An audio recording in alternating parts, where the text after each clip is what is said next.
Picture this: a dark, moonless night in February 1916. The massive German guns, nicknamed Big Berthas, are silent for the first time in days. A quiet dread hangs over the city of Verdun, France. The soldiers in the trenches, exhausted and outnumbered, brace themselves for the inevitable. They know the Germans are coming. The battle for Verdun has been raging, a relentless meat grinder of an offensive designed to bleed the French army white. But tonight, the eerie silence is almost worse than the shelling.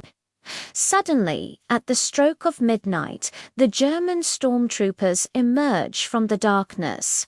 Elite soldiers, masters of infiltration, they slip through the shattered French lines, their faces blackened, armed with grenades and throwers.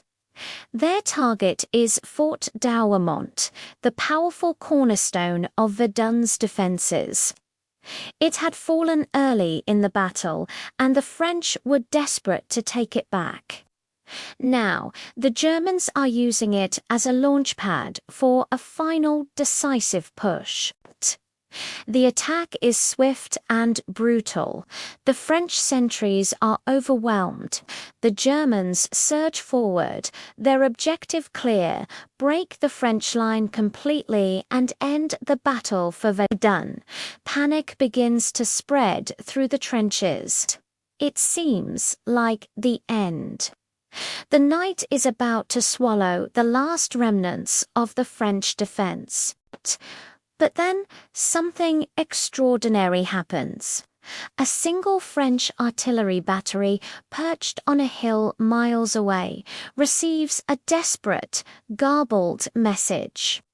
The commander, a woman whose name history has largely forgotten, but whose actions are legendary, makes a split-second decision.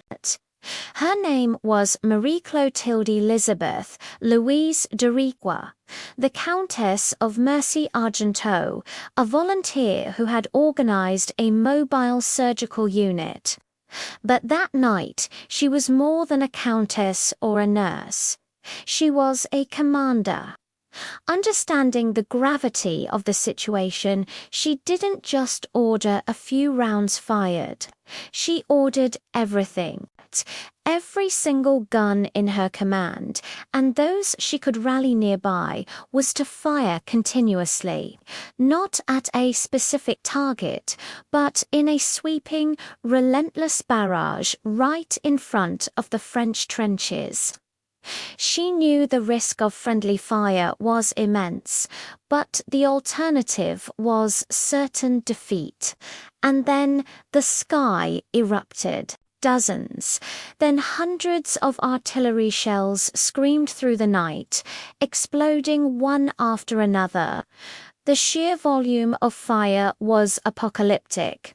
The continuous detonations lit up the battlefield, turning the pitch-black midnight into a blinding, hellish morning.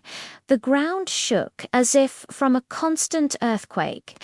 The German stormtroopers, caught in the open, had nowhere to hide. The surprise of their attack was gone, replaced by the sheer shock of the French response.